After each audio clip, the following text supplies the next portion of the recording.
now ask Brian Denny for the second time to speak about social Europe and other matters which are of concern to the labour and trade union movement in particular.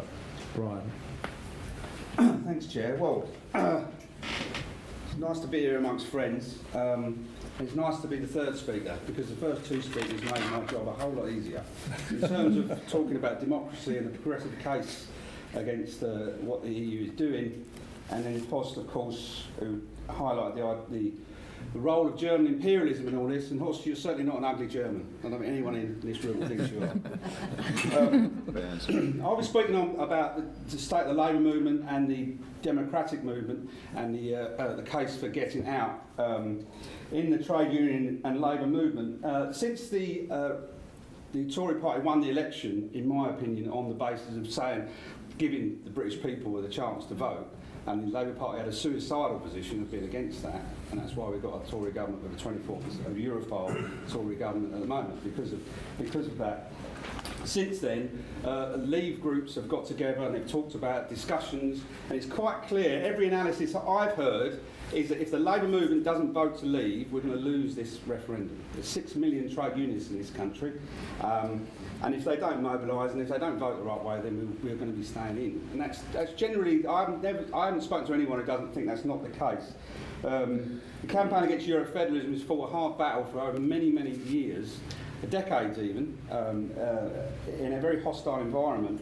Bob Crow obviously set up TUAEU to start that process way back in 2009, and now the Trade Unionists Against the EU have launched themselves, and we're getting a lot of traction, got a lot of interest within the TUC. We had a packed fringe meeting, and we only had water on offer rather lots today, so it was interesting that people bothered to get out of conference, walk all the way over to the Ship Hotel and listen to us. We've never had that before, and so things are changing. So I want to talk about, my comments is about why is the labour movement largely absent from this debate at the moment. Even I work for the RMT, and by a happy coincidence, the RMT is the only union with a policy of withdrawal from the European Union. But we are the only union, even though we have friends in other unions, and because the debate hasn't been had within the trade union movement on that issue, and I think that's deliberate. Many trade unionists believe that the European Union is even a socialist project, or even at best, at worst, a social democratic project, whereas we all know that the EU is a Tory project, it always has been. But the problem for us is that Tory Eurosceptics often use the arguments used by Europhiles in the labour movement to say how bad Europe is. In other words, the Tory Eurosceptics often say it's a socialist plot designed to bring socialism and full employment and workers' rights, and we don't want that. And so that very debilitating narrative has been very difficult for us to break through and actually talk about the illusion. And as long as the illusion is maintained that the EU is some sort of social democratic institution, then we're not going to progress. But I think that is breaking down. But we're going to have to ask our friends from other political traditions to stop saying that this is a socialist project and talk about the corporate nature of the EU. It's just very debilitating. It's always been difficult because back in John Major's day when he was pushing through the Maastricht Treaty, it was seen as the bastards and all the rest of it that was stopping the progress of the European empire. And I think it's worth going back and looking over a little bit of history, not just because I'm sure everyone in this room understands what I'm talking about, but out there, that narrative is not getting as much traction as it should, particularly within the trade union and labour movement. The Tory policy probably changed somewhere around Suez 1957, the collapse of the confidence in British imperialism, and they moved towards the German and French powers in which to project their power around the world. And that was a switch that was finally ingrained when Teddy took Britain in 1973, and then Thatcher campaigned to keep us in 75, and in 79 then she implemented a whole raft of issues that came out of the Treaty of Rome in 1957. Primarily in 1979 the free movement of capital was introduced, and then in 1983 the European Roundtable of Industrialists was founded. They've still got their website. They virtually wrote all the treaties, and the first treaty was the Single European Act, which drew up plans for the complete free movement of services and goods within the EU. And Margaret Thatcher was a very, very enthusiastic sponsor of this, with Lord Cockfield on the Commission and Margaret Thatcher in Britain. And a young John Bercow was actually a researcher in all that process. He actually worked on the Single European Acts. And he said, this is a quote now, "Margaret Thatcher herself was a driving force behind the Acts, and some of her ministers positively fizzed with enthusiasm about the single market, which they believe achieved the Thatcherisation of Europe." I mean, that's something worth thinking about in terms of where we are now. And then she moved towards shutting down the steel industries, the coal industries, and moving towards the deindustrialisation of Britain. So Margaret Thatcher wasn't the best person to sell the euro to the Labour movement at that point. You can imagine a very polarised society after the miners' strike, and the Labour movement had a lot of hostility towards the Tory Europhile establishment, of course, and that was pretty entrenched by then. But of course, corporate Europe can project itself as anything.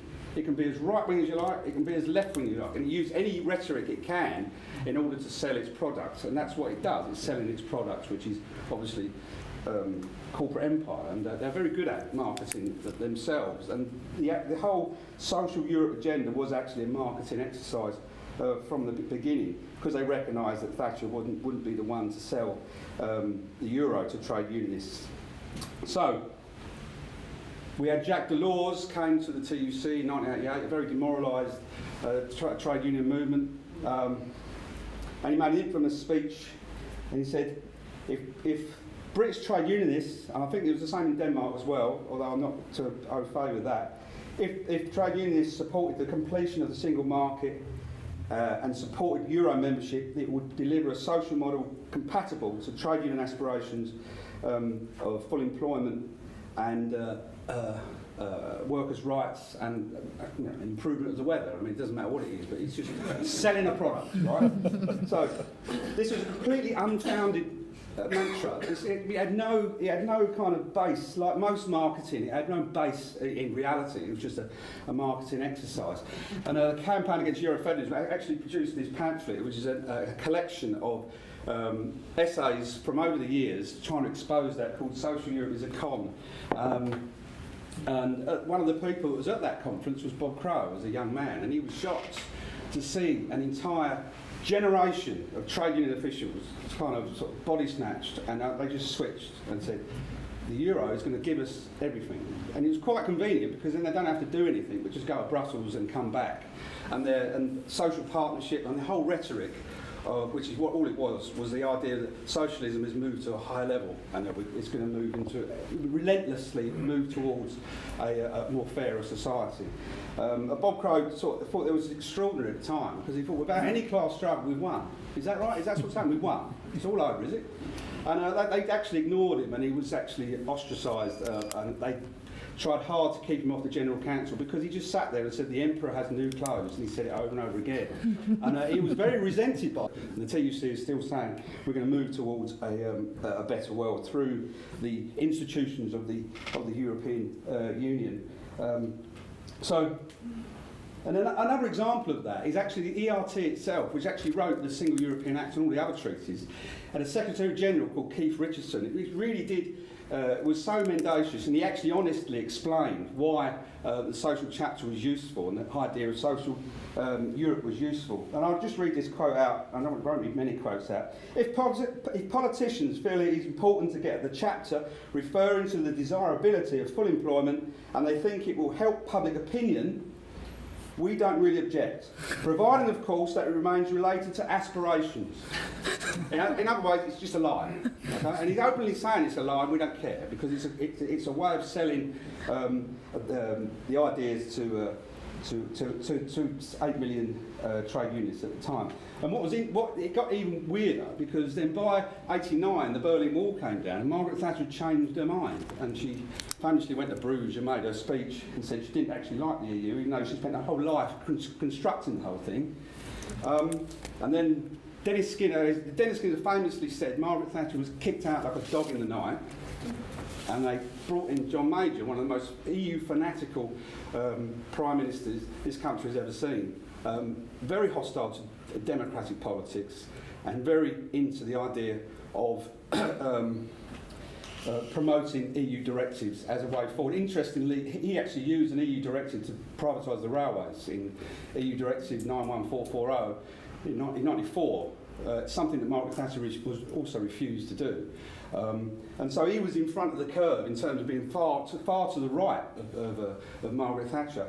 And yet, of course, there's an ideological collapse inside the Labour Party, and Kinnock and then our friend Tony Blair became sort of power Tories that went along with the whole project from then onwards, and that brings us up to where we are today. So it was a perfect storm, really, because you had this idea of the British establishment coming together against these horrible Eurosceptic Tories, and all the time they were imposing very, very right-wing policies, not just in Britain, but across the European Union.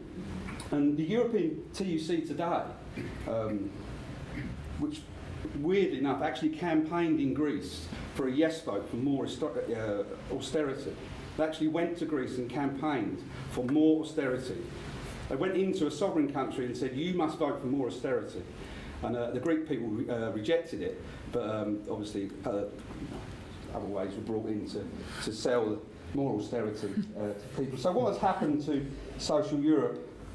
Well, it hasn't worked, really. I mean, it doesn't really, you know, the problem for the Europhiles in the trade union and labour movement, there is no narrative for them to say it's worked.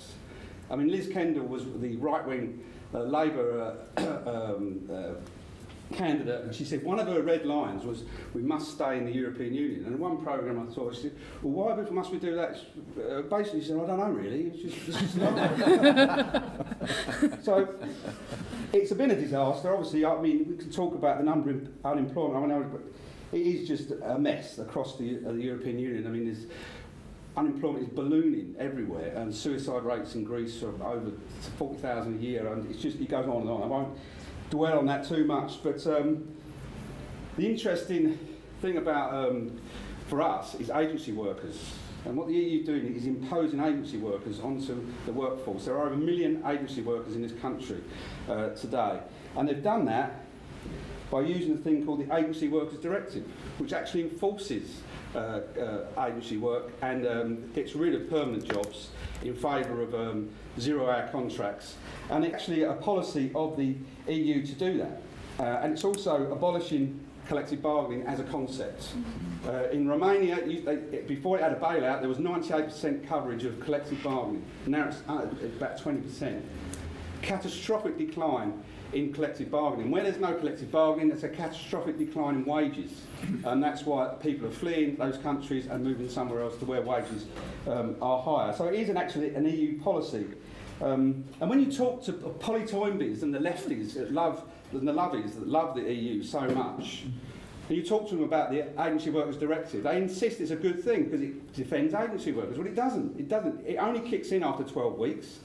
And there's actually a thing called the Swedish derogation, in which if the agency worker declares himself as self-employed directly by the agency, then the agency directive doesn't cover them and they can get paid lower rates of pay. We have cleaners on South West trains who come into our office and say, I've been Swedish derogated. And these are not well-educated people. They don't understand what the Swedish derogation is.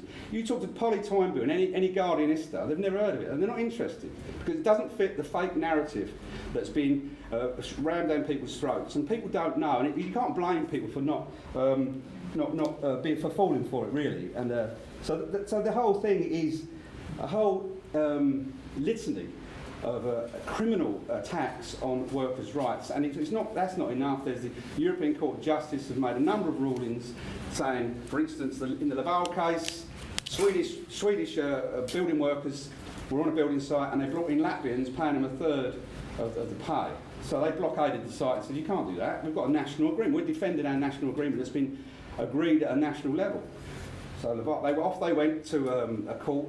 And the European Court of Justice said Laval has the right to employ Latvians on a third of the wages, and your national agreement is worth nothing. So it's in a process called social dumping. They're smashing wage rates across the European Union, because once it's in on the statute book, then any other trade union trying to block social dumping is outside of the law. British Airways pilots tried to do it, and they said if you do it, your trade union will cease to exist because we'll take all your money. And so they just had to abandon the case, and now they're being socially dumped. And you can put that across any number of industries. So what's happening because of the free movement of labour? Obviously, social dumping is endemic. Migrant labour is rapidly moving west, while capital and manufacturing is moving east, to the benefit of no one except for corporate capital. And Western European countries are experiencing a massive influx and all the pressure on public services that you'll probably all know about. But more actually, the brain drain in Eastern Europe is devastating. In Latvia, a third of the population have disappeared, and they are now working in hotels around here, probably. So that's a devastating effect on the Latvian economy, because all their talent has gone, all their young people has gone, and all they're left with is a future economic underdevelopment in which they're just used as a sort of source of reserve army of labour for corporate capital. It's not very cheery, is it? But the problem is, it's getting worse. There's a thing called the Trade in Services Agreement that the EU is negotiating with 52 nations, in which Mode 4 will be introduced. And it's already happening. Mode 4 is already happening. When they bring in very, very well-educated Indian workers, and they bring them in on the minimum wage here to do very, very skilled jobs. John was talking to John the other day, and there's skilled engineers and technicians up and down the country can't work. They can't get any more work because they're being socially dumped not by EU member state citizens, but by third world citizens. And in our industry, we are losing. The British seafaring ratings will disappear in the next 5 years. Shipping owning companies saying we will not employ British seafarers on British ships.